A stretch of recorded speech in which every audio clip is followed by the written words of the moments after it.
Boom. Okay.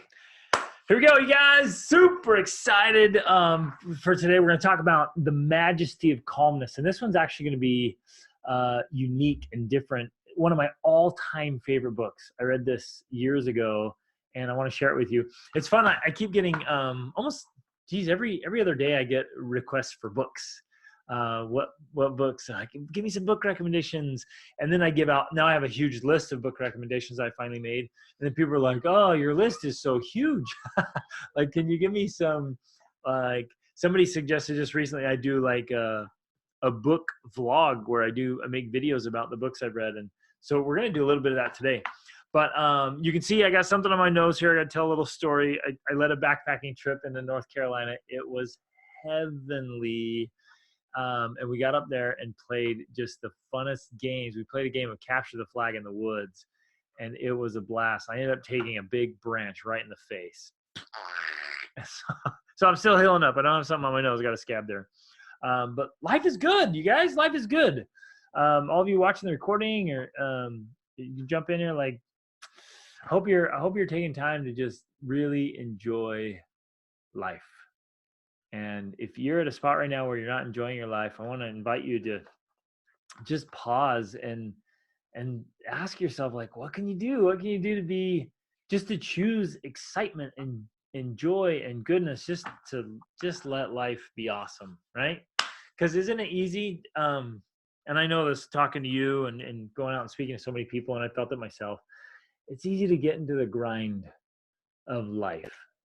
And it's this go, go, go. You got so much to do with, work and studies and kids and exercise and food, and then trying to make a difference. I was just talking to Allison before we started about trying to make a positive difference in the world, right? And we have these missions and we have this purpose. And if we're not careful, we can, just being high achievers, we can get going, going, going.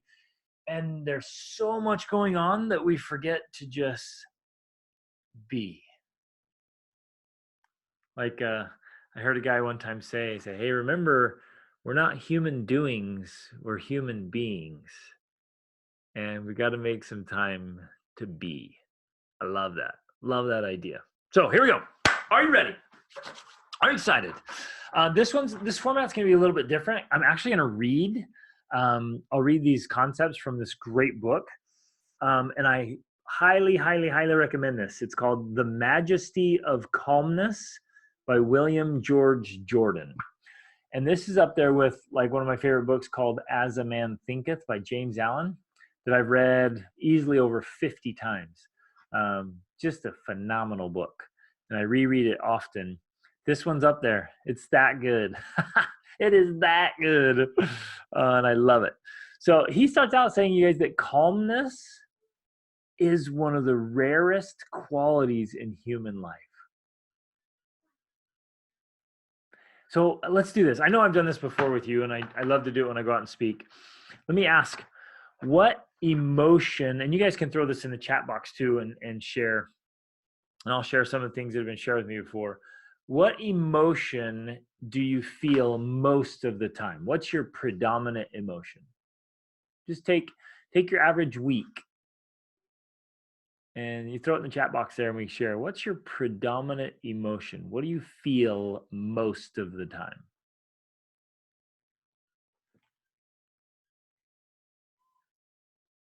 And this is fun. It's fun to stop and think about. Most of us don't stop and think about it. Like, what have I been feeling? And obviously it'll change throughout life and different phases of life, and whether you're facing some big challenges but what do you feel most of the time?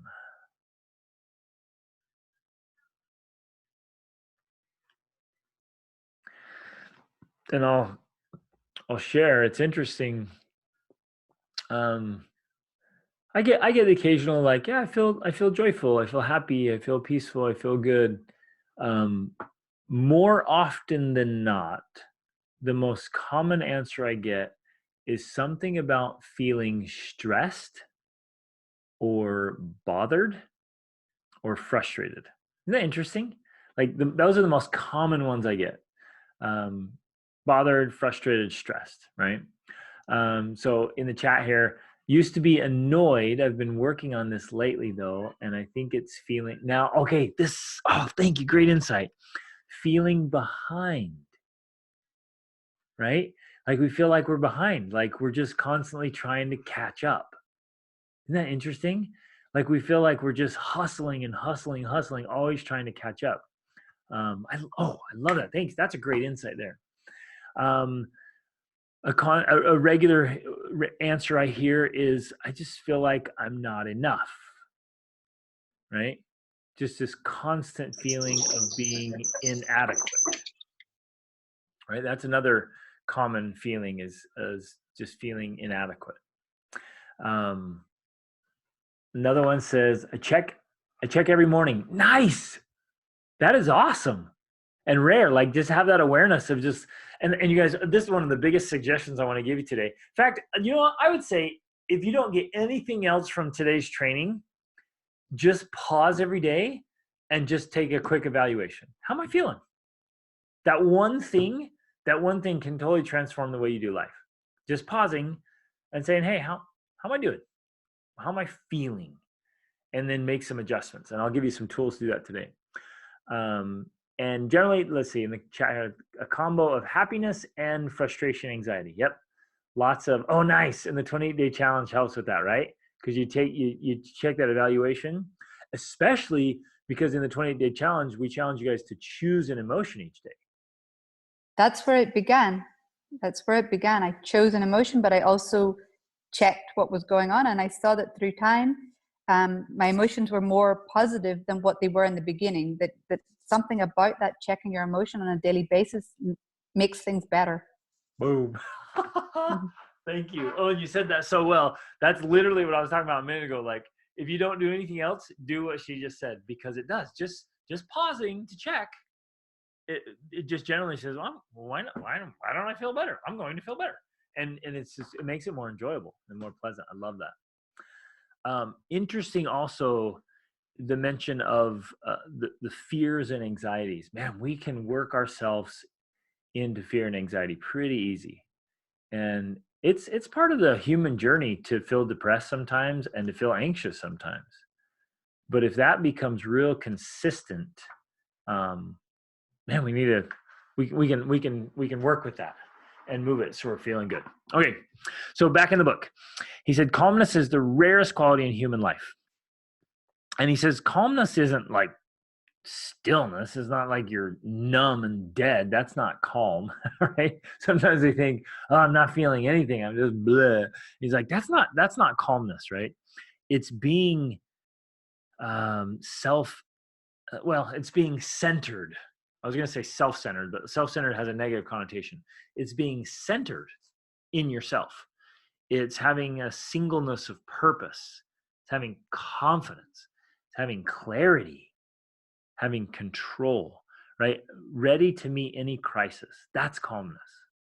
That's calmness. Okay. So he says this. He said, too often we are the coward slaves of our environment. Oh, just that one line. we could go on that line. We're often the coward slaves of our environment, hopelessly surrendering to our present condition and recklessly indifferent to our future. He calls it like people who are fatalists. They're just like, oh, this is just the way things are. We're stuck, right? And I also say that's people who live in victimville, where we just totally acquiesce everything to victimism, right? And he says, those who are fatalists accept life. Listen to this line. This line is so powerful. As a rudderless ship drifting on the ocean of time. That imagery is so powerful. Like a rudderless ship drifting on the ocean of time. And as I was reading that, I thought, man, too many of us do that. And I've done that. And we can slip into this. We're just kind of drifting and we acquiesce to our environment or our circumstances or our situation or our conditions. And we think, oh, this is the way things are. And so we kind of throw in the towel and we hopelessly surrender. And then we become a slave to the environment. Right? So one question that I want to pose to the group and talk about here. Well, okay, there's two sides. One side is we can constantly be reacting to what happens, or we can deliberately choose to direct our days. And it's a subtle difference. It really is a subtle difference, but it's crazy powerful. If I let the day happen to me and then react to it, it feels like you're putting out fires all day, right? You're just one thing, wah, wah, wah. And you end up literally living off other people's agendas. Think about that. Your email box can be other people's agendas, and all the messages and social media and demands from other people. It literally, you can end up living your life like on other people's agendas. So the difference is, instead of letting the day happen to you and reacting to it, how can you more deliberately direct your day? And I'd love some thoughts. You can jump on mic or share in the chat box. What can you and I do to better direct our days?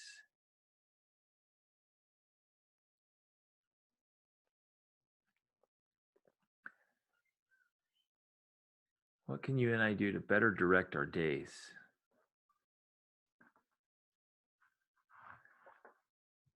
And those of you watching the recording, I want you to write about this. Think about it, write it down, get your journal out and capture some ideas. And those of you who are here, if you want to share some thoughts, either in the chat box or on the mic, what can we do to better direct our days?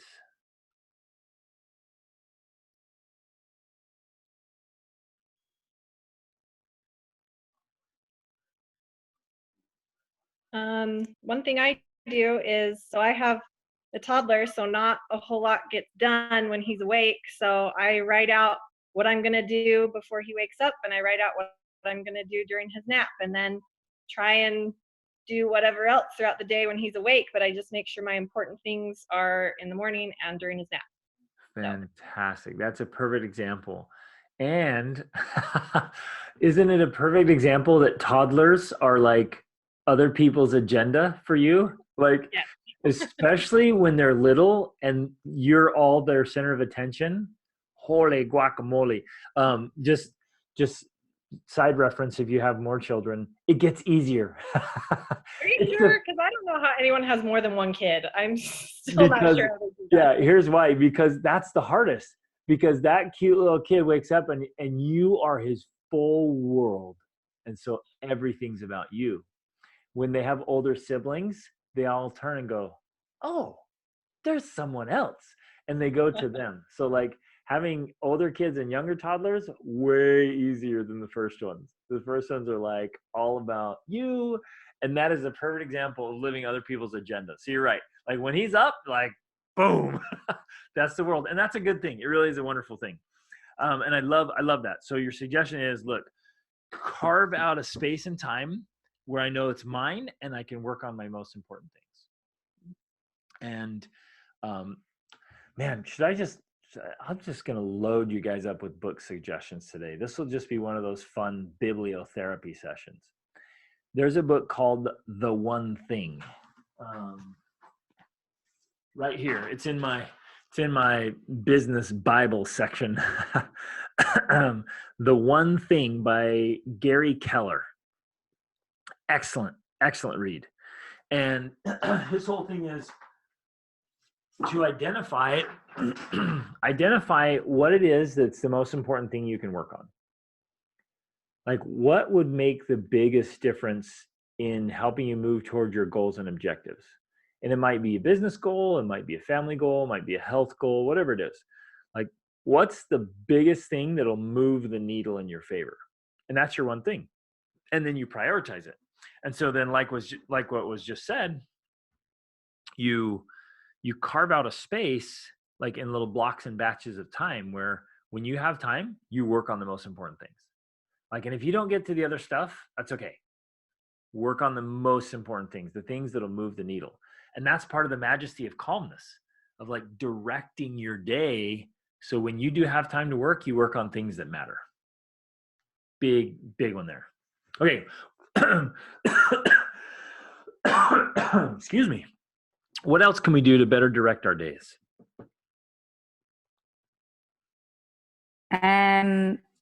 I do something similar to what Alison does, but I'm just one step up because my toddler is now in daycare. So I have a whole morning free every morning. So I basically set my week out ahead of time. And I know each day what things I want to work on. I have a plan of what I need to do in each of those things. So I have the luxury of not just being able to do one or two things. I can all week set out what I want to do for personal things, for business things, for work things, for spiritual things. So I know ahead of time what I want to do each day. And if I don't get it done, then I don't get it done. But most of the time I do get most of it done. And when you have kids, I think everything that you get done is almost a bonus, basically. So yes. No, I was told this: when you travel with kids, anything you ever get to see is bonus. Never be disappointed of what you didn't see. Everything you get to see is a bonus. So I live my life like that if I get it done before they get home from school, or if nobody's home sick, or if everything, so it's my bonus. I got it done today. And the other thing I've started to do about trying to live my life deliberately and not buffeted from any side is that I kind of, in the morning, I try to think about how I'd like, what I want from my life, like what I want from my life today or in general. And then I try to get myself like to feel that vibration, if you understand what I mean. Like I think about something that happened when I felt like that, or something that happened to me that gave me that, and how that feels in my body. And then when I feel like I'm being pushed aside from that, then I bring myself back into the vibration, so that so it recenters me and sends me where I'm going, rather than being shoved off like by bad moods or something like that. Oh man, you guys are knocking it out of the park today. That was awesome. Okay, yes, I want to talk about both those things. So on the feeling thing and the vibrations, the energy, everything has energy, right? And you're right. If we only cognitively say, well, I want to engage better with my kids, but we feel irritation, frustration, stress, impatience, if the feeling in here is that, and I'm trying to engage in a good way, the feeling's going to come out. And I love how you said that. Like, well, no, I want to get the feeling, because the feeling is the power plant. The feeling is the power source. Like that's what drives what we're doing. And we have the power. This is what's so exciting.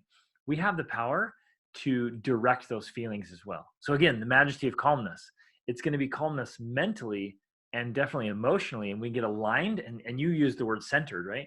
You get centered, you get aligned, you get really grounded in that feeling of, and I love that you stop and say, what do I want out of life? How do I want to feel? And then do that. And then, we're going to break this down, like give you some tools here. This is awesome. And I love the 28-day challenge tracker kind of gives you a monthly, but I love also that you're working on a weekly. And I think a weekly schedule is probably the most effective, because on a daily, there's just not enough time in a day to do all the things you want to get done. And in a month is a little too big. So the weekly schedule is perfect. And if you can sit down and plan out the things you'd like to work on during the week, man, that makes a huge difference. And then kind of as an additional bonus to that, if you're working from a list for a day, so you got your week, you got things you want to do in the week, right? But then you kind of break it into each day. Then each morning when you wake up, you already have a daily list. A lot of people get stuck by waking up in the morning and going, oh, what should I do? I don't know what to do. What should I do today? And then they just get into the rush and grind of everything, and they're reacting all day. So love that. Plan out the week, and block and batch is those are the words people use, that you block out time periods. And if you have little kids, and a lot of you do, I know a lot of you have little kids,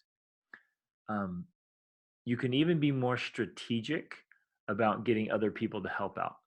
So in our family, we'll ask older kids, we'll ask them ahead of time, say, hey, would you mind taking the little ones on a little adventure in the woods, or taking them on a bike ride, or putting them in the stroller?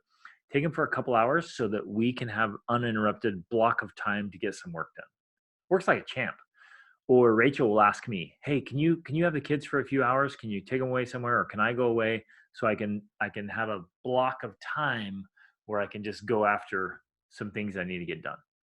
Really works effectively and well. And then working from a list. I love that. And then we got to share this too. Like, I love how you celebrate. It's all bonus, right? Man, I don't know about you guys, but I know in my life, there's often times where you feel unsatisfied with what you get done, especially when there's kids and there's interruptions and then there's illness and then there's whatever happens, the dishwasher breaks and then the car, you get a flat tire or whatever, right? Life just comes along, and it's easy to feel really frustrated and irritated all the time at what you're limited in doing. I particularly struggle with wanting to move a lot faster than I do and getting things done way faster. I'm like one of those, like, let's get things done today. And there's a lot of goodness and power in celebrating what you get done. So I love that perspective. It's bonus. If you get something done, bonus. I love that. Love it. Okay, one last thought on this one. Do you need to say no more often? Now, that's just an invitation for all of us to consider. Are there things we need to say no to more often? Sometimes in our desire to be go-getters, high achievers, we say yes. And sometimes in our desire to please people, we say yes more often than we should. And so with each, I actually read this morning. There was a suggestion. He said, whenever you get offers to do things, say no in your mind and then try to convince yourself to say yes. And if you can convince yourself, like, with really good reasons, then go ahead and do it. But otherwise, stick with the no. And I thought that was an interesting perspective and a good way to do it. Like, start with a no and then really think through, okay, do I really want to do this? Should I do this? Is there, can I fit this in? Is this going to help me? Is it going to help them? Like, and be selective about what you choose to do. So love it. Any more thoughts on that? If not, we'll hit the next idea. Oh, go ahead. I was just going to say real quick, something that helps, because I used to be a huge people pleaser, and I've gotten a lot better, but something that helps me, I realize every time I say yes to something, it means I'm saying no to something else, because we only have so much time in a day. So that really helps me, being like, okay, if I say yes to this, what am I going to have to say no to, and is it worth it? So that's helped me. Yes.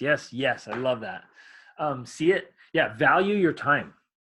Put a high value on your time, realizing it is limited, and then think through that. Anything you say yes to, it's a necessary no to something else. I love that.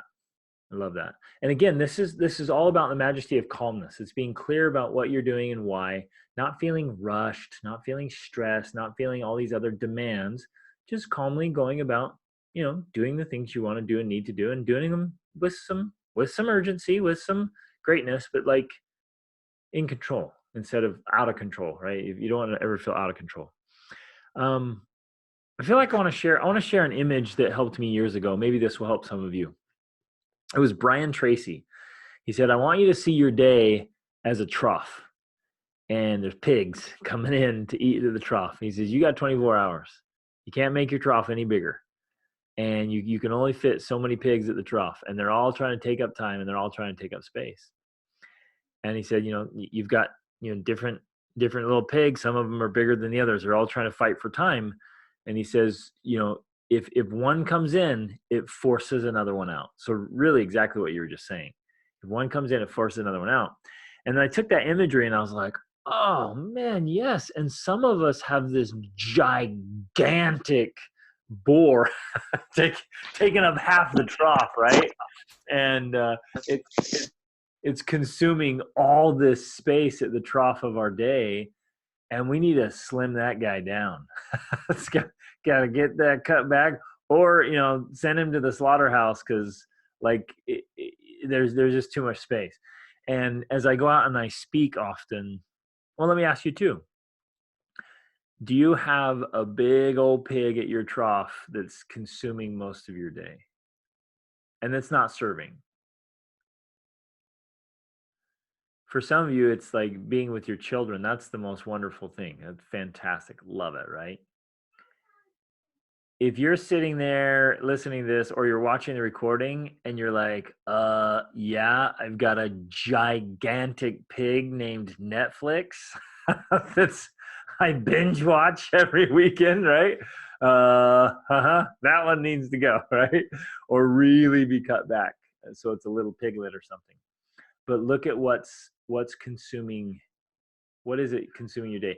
Yes, housework. Oh my goodness, yes. I'm glad you threw that in there. That one, man. There are some hacks and some strategies to be more efficient, more effective, but especially when you have kids, they just make a mess, man, and it's just never ending. That's why, it was some great thinker many, many years ago said, after inspiration comes the laundry. And I was like, oh man, that is spot on. You just have the most wonderful morning routine. You read something, have an idea, like, oh, I'm going to conquer the world. And you're like, oh, I don't have any clean clothes. I got to do the dishes. Like, it's just, oh man, it's so irritating. So you're right. You're spot on there, the housework.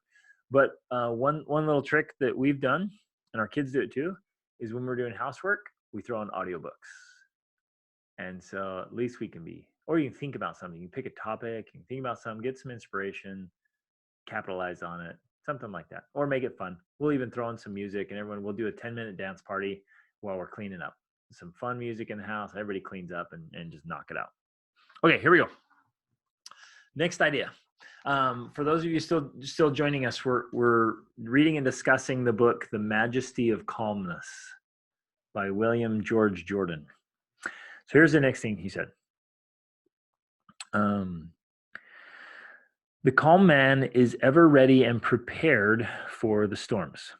He is made calm and serene by the realization that in these crises of his voyage, he needs a clear mind and a cool head. Like when we're in the midst of the chaos and the mayhem, whether that's emotional or in relationships or it's financial or be what it may, like in those moments, we've got to have a clear mind and a cool head.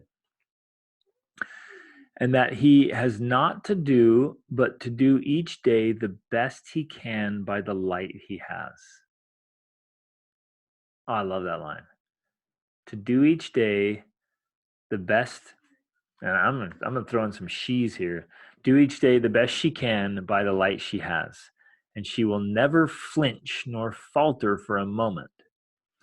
Though she may have to tack and leave course for a time, right? Like in a sailboat, she will never drift, right? She will get back to the true channel, and she will keep ever headed toward her harbor. Oh, I love it. And there's just this clarity of focus. So it doesn't matter the obstacles in the path, how many things fall across your path, how much is in there. You just are like, okay, I'm calmly and clearly know where I'm going, right? So every day I'm taking steps in the right direction. You with me?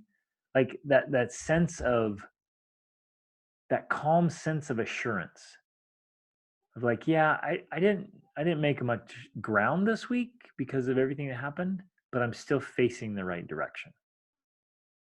Does that make sense? That quiet assurance. So let me ask you guys, what are you calmly and steadily working on that you just absolutely know is moving you progressively towards your dreams? Or what do you know you should be working on or you want to? Let's do, we'll do both. What are you working on, or what would you like to work on?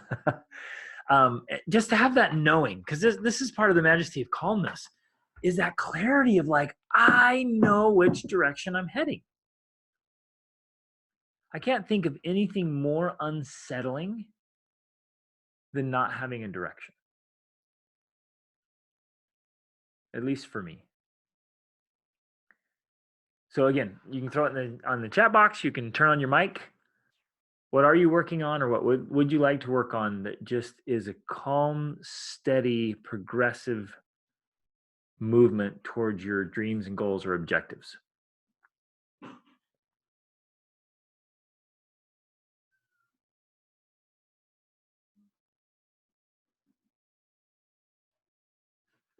Nice. Okay, here's one. I'm doing something every day to eat right. And honestly, even if we just stopped right there and we just took deliberate action each day to eat well, like we're honoring our bodies and trying to keep up our energy levels through our food, that right there is huge.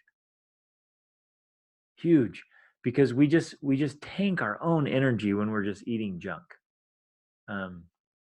And so this is kind of funny, you guys. I'm like, I'm kind of funny like this. This is goofy Greg, because you know part of my story. Like I went just gangbusters. I went cold turkey at 17. I cut out all carbonation, caffeines, junk foods, sugars, like desserts. I cut it out. I was drinking 2 liters of Dr. Pepper and a half a gallon of mint chocolate chip ice cream like in a sitting, and I thought that was a meal, right? I can't believe I didn't have cardiac arrest immediately. But I read all these health magazines and I'm like, oh, I want to get big and muscly. So I'm cutting that stuff out. I went cold turkey and I stayed away from it. And you know how it is when you move into a different world and you're there long enough, you kind of forget that other people aren't there. And sometimes I'll still go back to the grocery store and I'll look at the person in front of me in line and I'm like, what in the world is this? Like, what are you eating? That's not even food, person.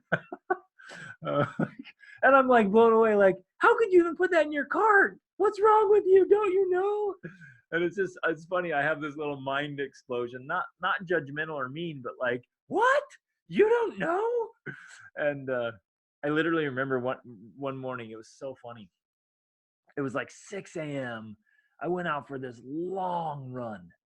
And it was incredible. And running through this canyon, and oh, it's spectacular. Been eating healthy and exercising hard, and I was out running. I can't even remember who I was running with. We're on this long run, and in order to cut back to the house, we cut onto the road, went down the road, turned, and there was a McDonald's. And this is like 6:30 in the morning, and the line was all the way wrapped around the restaurant into the road and down the road. And I literally remember rolling out and going, oh, people still eat here? Like that was my literal thought. People still eat at McDonald's? Like, don't they know? Like that literally was my action. And this is just goofy me. Like, are you kidding me? It was funny. But just that one thing. That was my big tangent on take care of yourself. She also said, drink a ton of water and move daily. Those are awesome things. So no matter what else happens, we can eat good food, we can drink some water, and we can move. That is a huge difference.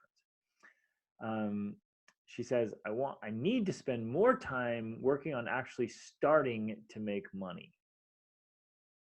Yeah. And because I know what you're talking about, that thing is selling your services, girl. You got to sell that stuff. So actually, I know some of you are in the Freedom Income Mastermind. You guys, I just went to this massive training in California. It was unbelievable. 3 days of pure awesome sauce. And I'm going to be sharing all of that. Everything. We're just going to go. I took all my notes, everything right here. We're going to go through that one by one. It's about to get crazy wild in the Freedom Income Mastermind. So be excited for that. And the first thing is on selling. And actually, all right, I see at least 3 of you in here who I know because I've talked to you. You need to talk to people and sell your stuff. And you know who you are. It's been probably the rest of you too. You got to go talk to people and sell your stuff. And you've got all kinds of awesome to share. You just got to face that fear of talking to people and selling what you got to sell.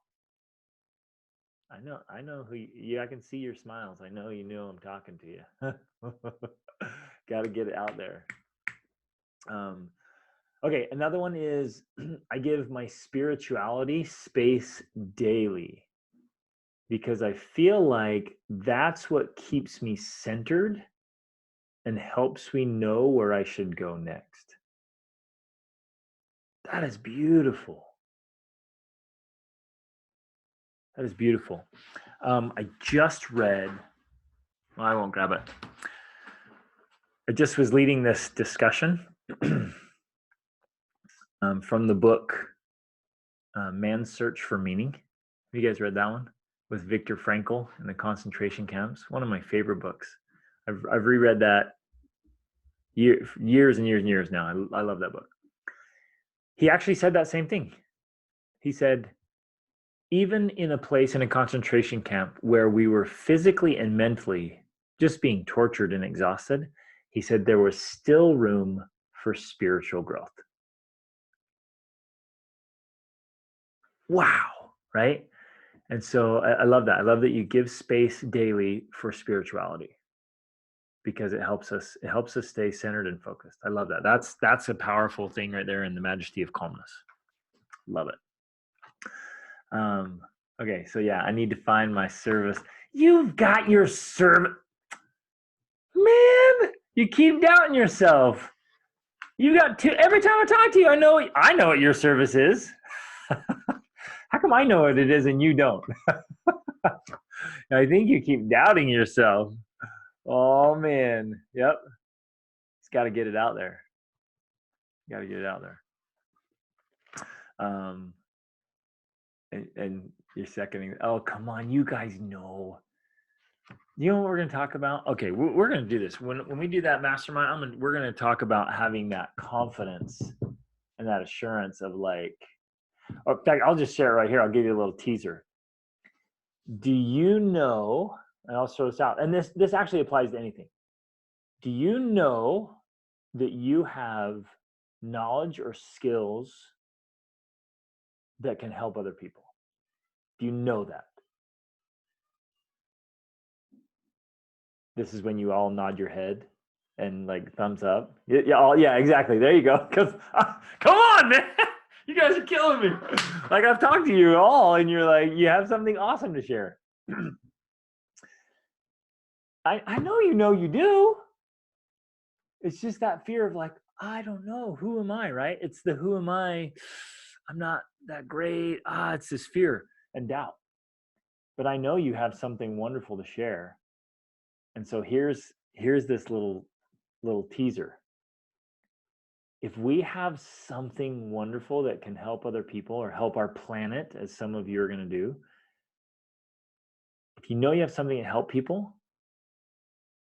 or their families or their businesses, if you know you have something to help people, then like in a way, in a wonderful way, not a pressure way, not a duty way, like in a wonderful way, we actually have like this moral obligation to share it.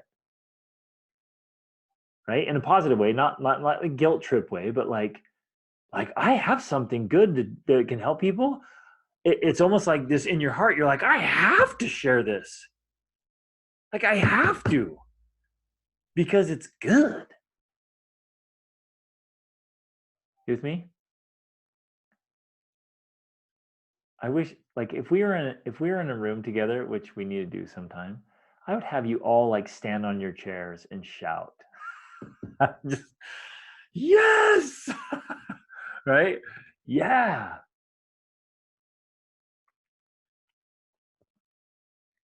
How many of you are doubting yourselves? Yeah.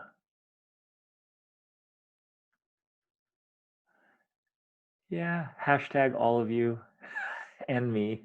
Hey, I'm in this boat too. Please know I'm in this boat too. Like I'll have those mornings like, what am I doing? But I have to remember now, wait a minute. No, I got something here. I've got something here. And it's good. And when you get excited about it, you got to share it. Whether it's helping new moms or it's helping women in their self-image, or with recycling, and better treatment of the earth. I mean, we can go through all your little ideas here, and they're awesome. Got to believe, got to have that quiet assurance. Oh, can I just tell you that you're all awesome? I mean that sincerely. Rachel and I, we love you guys. You're good people making a difference in the world. This is awesome. Believe in yourselves, my friends. Believe in yourselves. Okay, anything else on that? Anything else on like the calm assurance you know you're moving in the right direction? Any other thoughts on that? One thought, the recurring thought I've been having in my head again and again and again, especially because I just finished reading Talent is Overrated by Geoff Colden. I told you this would be like a bibliotherapy session, all these books. He just says the difference, the one thing standing in between you and becoming an absolute master is deliberate practice. And so in my mind keeps coming this question, what can I work on? What can you work on? Just unrelentingly work on that you know will guarantee your future success.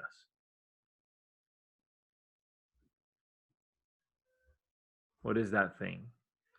What skill, what habit, what characteristic, what one or two things can you just work on relentlessly that you know, 100% know will guarantee your future success as you define it, not as I define it or anybody else, as you define it. Like that's the thing to work on.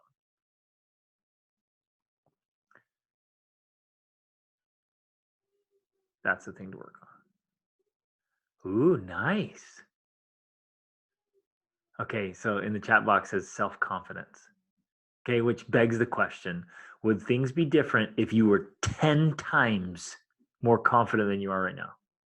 Would that change things for you? Yeah, you should be dancing right now. Like, yeah, right? Is that true for all of you? If you were 10 times more confident than you are right now, would that make a difference? Yeah, right? So wait a minute. Can you hear my little daughter screaming in the background? That's so cute. We have a gym here in our house, and she's saying, "Are you in the workout?" My 5-year-old and my 3-year-old work out with me every single day. They do not miss. They go in the gym, and they are busy, busy, busy little bodies. It is so fun. I love it. All right, can I kind of blow your minds here for a minute? You ready? At some point, confidence is just a choice.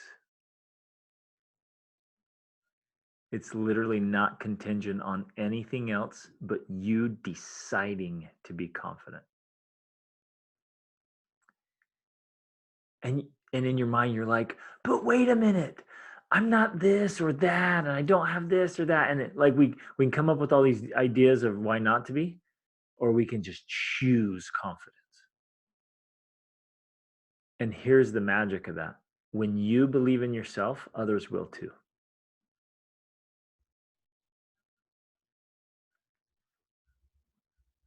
That's some hard stuff, right? Oh man. So I say that with a lot of love and understanding, having been a very having been in a place where I had no self-confidence at all. I didn't even like myself. I really did not like myself, and I never thought I'd be able to do anything. So I've been there. But just kind of food for thought there. At some point, your level of confidence is simply a matter of choice.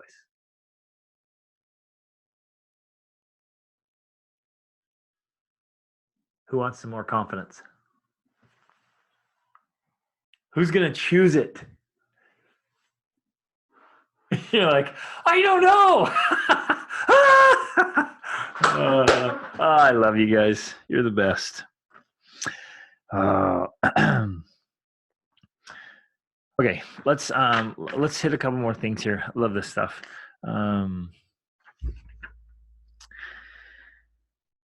Here's another thought I want to share. If you let these irritating outside influences get the better of you, you are confessing your inferiority to them by permitting them to dominate you. And so the author suggests, study those disturbing elements each by themselves, and you will find that they will, one by one, melt into nothingness. I just love this idea. It's like, be super deliberate about what's bothering you. So we're back into like just being calm and life and whatever comes into your life and whatever is an irritation. Because you guys, the circumstances come to all of us like the wind, right? I just made a video about this the other day. Circumstances are like the wind. They just blow on everybody. They blow on the rich and the poor, and they blow on the ignorant and the educated. They just blow on everybody. Circumstances blow on everybody. But the difference is how we set our sail. And I'll share a poem with you from Ella Wheeler Wilcox. She said, one ship drives east and another drives west with the self same wind that blows. 'Tis the set of the sail and not the gale which determines which way it goes. As the winds of the seas are the ways of fate, as we voyage along through life, 'tis the set of the soul that decides its goal, and not the calm or the strife. What? Like, that's so good, right? And so in a big way, like whatever is coming, it comes in and out of our lives. It happens to all of us. We get to set our souls and set our sails and decide what it is that's going to disturb our peace. So here, let's do this right now. I didn't even plan on doing this. Let's do this. Everybody jot down a thing or two that you consistently find irritating you. What's disturbing your peace? Jot that down. Now, I know some of you right now are like, do we have enough time for this list? I don't have enough paper. But just jot down a few things. What is it that is consistently disturbing your peace?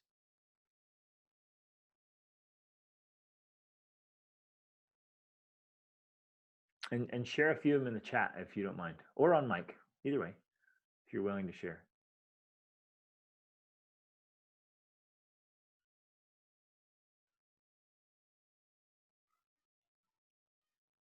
Is there anything that's regularly disturbing your peace, your inner peace?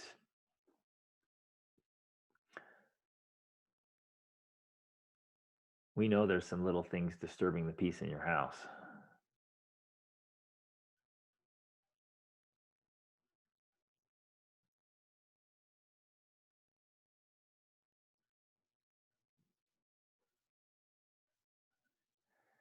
Okay. Extended family drama. Yep. Man, that one comes up pretty regularly, right? With mom and dad, siblings, aunts and uncles. Yep, that'll come up.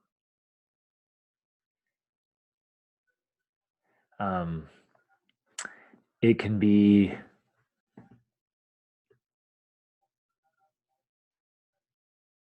okay. That's another big one, when our kids aren't listening or fighting. Oh, or fighting all that I ask of them. Yeah. Right? Or contention in the house when there's bickering and fighting. That just right? You guys, these are good things we want to have peaceful. But and it begs the question here, just in this whole idea of the majesty of calmness. Let me ask this question, because his suggestion is, look at each irritating influence, and just look at it and analyze it, think through it, right? And yeah, we're all getting seconds on that one. Like, oh yeah, that one is just, that disturbs the peace. Okay, and you guys will be interested to know that literally right before this meeting, my wife came in and said the same thing. that her peace was being disturbed by a child not listening, like the same. So it's real, people. It's real. But let me ask this question. How would your, I don't know how to phrase it right, your most calm self, like, can you see yourself at your very best, your calmest self? Calm as in the majesty of calmness, like the serenity and majesty. How would your most calm self handle those situations? Whether it's your kids or your siblings or your situation or circumstances, your neighborhood, your house, your health, your relationships, your spirituality, your mindset, your whatever emotion. Like how would your absolute calmest best self handle that?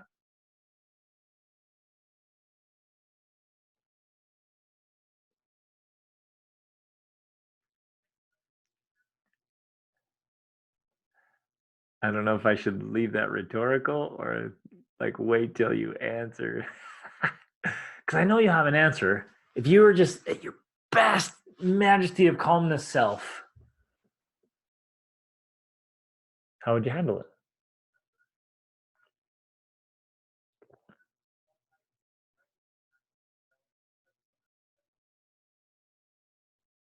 Yeah, with more patience, right? And more love.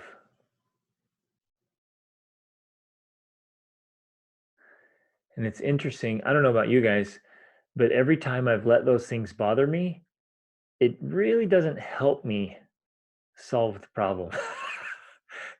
It's like it's more like taking a gas can and throwing it on the fire.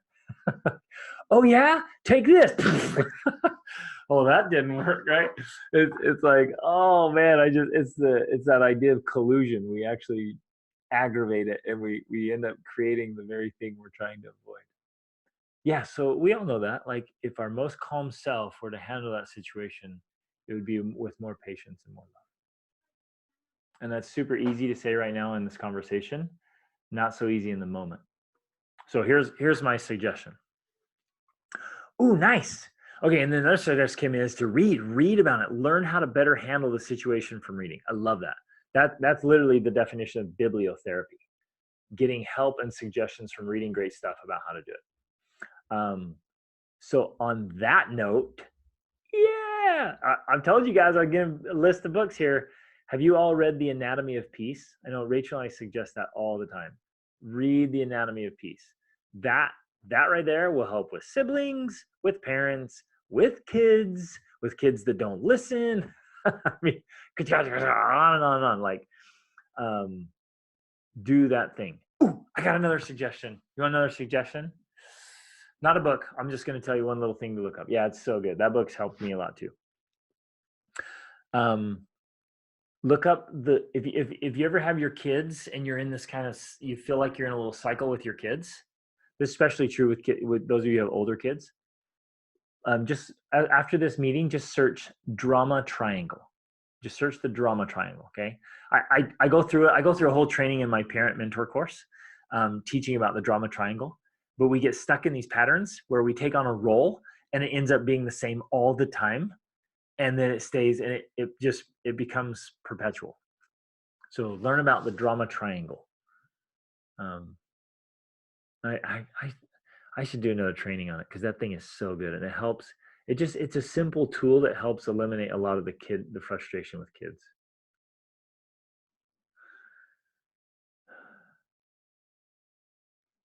I just want to give you guys a hug right now, man, because you're in the trenches, the battlefield of raising kids and trying to run businesses and make a difference in the world. And oh, you guys are awesome. I'm seeing those tears, don't they? And I'm feeling those tears. I'm feeling them for you. We're here for you. Love you. Sorry, I don't mean to make you cry more. I'm sorry. It's love. It is. I'm feeling it too. Those are hard days.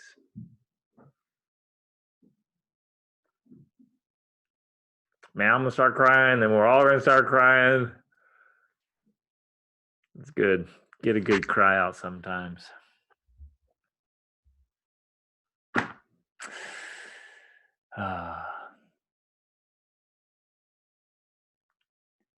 Shoot me a message if you want to talk or something, or even stay after. We can talk for a little bit if you want. I'll throw it out there. Okay.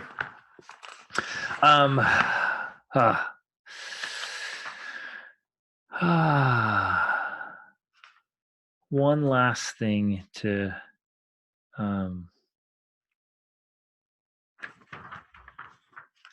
what do I hit? This book is so good. Read the whole thing. I love it, love it, love it. I just want to hit. Let me hit this. So he just takes this idea, and we'll wrap up with this right here. This idea of like just have calm patience of moving toward your goals and objectives. And he says everything that is great in life is the product of slow growth. Isn't that powerful? Everything that is great in life is the product of slow growth. Which then he says, he gives the comparison. He says a mushroom will grow to its full glory overnight, but an oak requires decades. Now, I don't know about you, but I really like mushrooms. So that's pretty good overnight. But I get his comparison. His metaphor is fantastic. A giant oak takes decades. And in my margin, I wrote, it's all trainable, right? It's all trainable. It doesn't matter what it is. It's all trainable. But the things that really matter in life are slow growth, is like raising kids. Hashtag never ends, right? Even when you think they're grown up, you're like, okay, you're 17 now. Like, we've told you this at least 12,000 times. What's going on here? Right? But things like character, personality, habit, even our desires, they get trained, our mindsets.